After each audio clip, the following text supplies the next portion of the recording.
Hello Technolovers, dalam beberapa tahun terakhir, tensi geopolitik global terasa terus naik.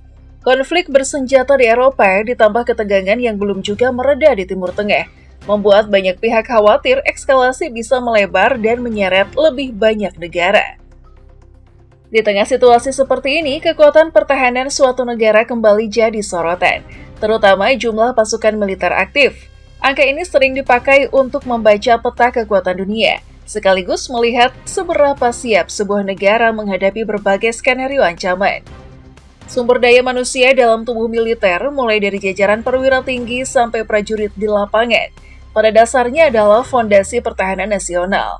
Data ukuran angkatan bersenjata aktif kerap dijadikan salah satu indikator untuk menilai kesiapan, ketahanan, dan daya dukung militer suatu negara ketika menghadapi krisis berkepanjangan. Berdasarkan laporan Military Balance 2025 yang dirilis International Institute for Strategic Studies atau IISS dan dikutip Business Insider, pemeringkatan negara disusun dengan mengacu pada jumlah pasukan militer aktif serta anggaran pertahanan masing-masing negara, menggunakan data tahun 2024. Yang dimaksud angkatan bersenjata aktif adalah seluruh personel berseragam yang sedang bertugas.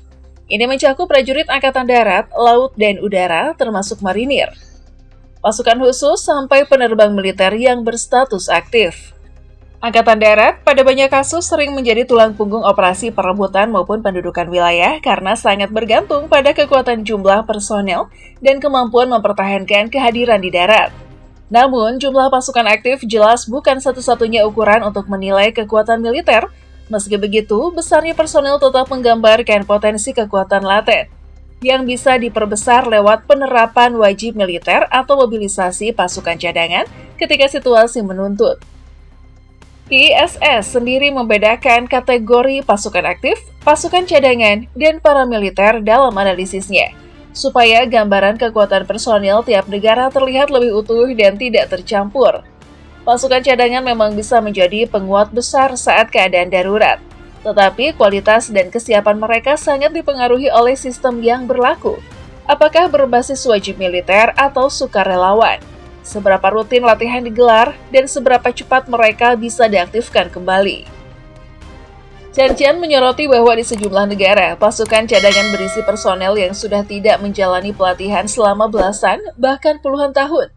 Dalam kondisi seperti itu, nilai tempur dan kesiapan mereka wajar jika dipertanyakan, apalagi untuk konflik yang intens dan panjang. Hal serupa juga berlaku untuk kelompok paramiliter. Mereka bisa efektif untuk keamanan internal atau menjaga stabilitas politik domestik.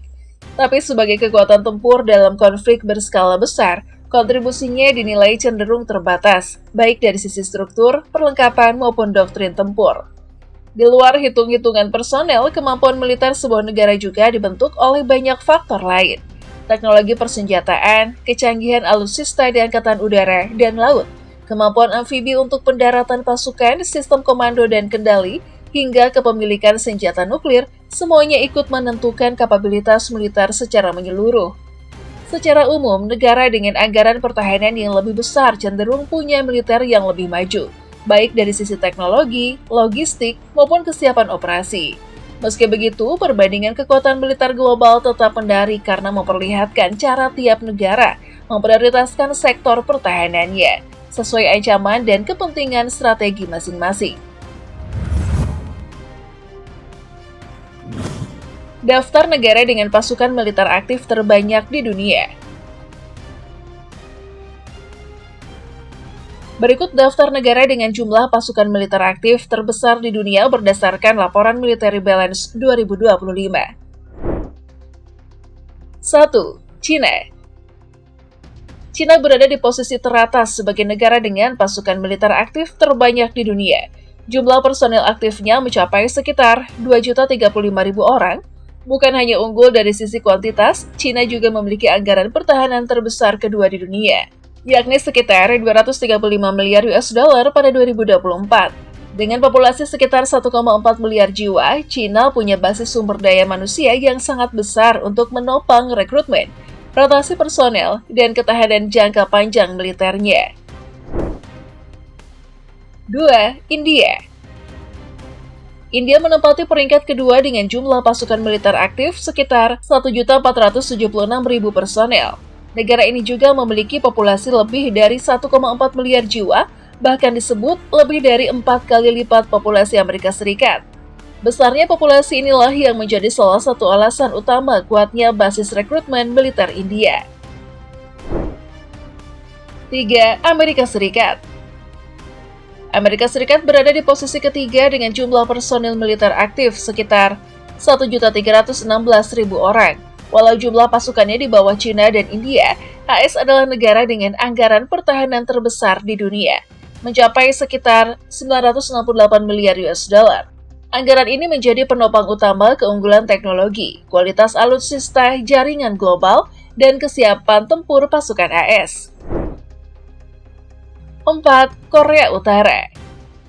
Dengan populasi sekitar 25 juta jiwa, Korea Utara memiliki jumlah pasukan militer aktif yang sangat besar. Personel aktifnya tercatat sekitar 1.280.000 orang, menjadikannya salah satu negara dengan rasio pasukan militer terhadap jumlah penduduk yang sangat tinggi. 5. Rusia. Angkatan Bersenjata Federasi Rusia memiliki sekitar 1.134.000 personel militer aktif. Di luar itu, Rusia juga didukung sekitar 1,5 juta personel cadangan. Kombinasi pasukan aktif dan cadangan ini membuat Rusia tetap berada dalam jajaran kekuatan militer utama dunia, terutama dalam konteks kemampuan mobilisasi besar saat krisis. 6. Ukraina. Ukraina memiliki sekitar 740.000 personil militer aktif. Angka ini meningkat tajam sejak invasi Rusia pada 2022. Selain pasukan aktif, Ukraina juga memiliki sekitar 260.000 anggota Ganda Marine dan paramiliter yang berperan dalam menjaga stabilitas dan mendukung pertahanan nasional. 7. Pakistan. Pakistan berada di peringkat ke-7 dengan jumlah pasukan militer aktif sekitar 660.000 personil. Militer Pakistan dikenal memiliki peran kuat bukan hanya dalam sistem pertahanan negara, tetapi juga dalam dinamika politik domestik yang ikut membentuk arah kebijakan nasional. Posisi Indonesia dalam peringkat global. Di Asia Tenggara, Indonesia juga termasuk negara dengan kekuatan militer yang cukup besar. Secara global, Indonesia berada di peringkat ke-13 dengan jumlah pasukan militer aktif sekitar 405.000 personil. Angka ini mencerminkan komitmen Indonesia dalam menjaga stabilitas dan kedaulatan wilayahnya yang luas, dari darat hingga perairan strategis. Pada akhirnya, jumlah pasukan militer aktif memberi gambaran awal tentang kapasitas sumber daya manusia pertahanan sebuah negara. Walau bukan satu-satunya penentu kekuatan militer, ukuran pasukan tetap menjadi indikator penting untuk membaca kekuatan laten, yakni potensi yang dapat digerakkan dan diperbesar saat situasi benar-benar menuntut mobilisasi.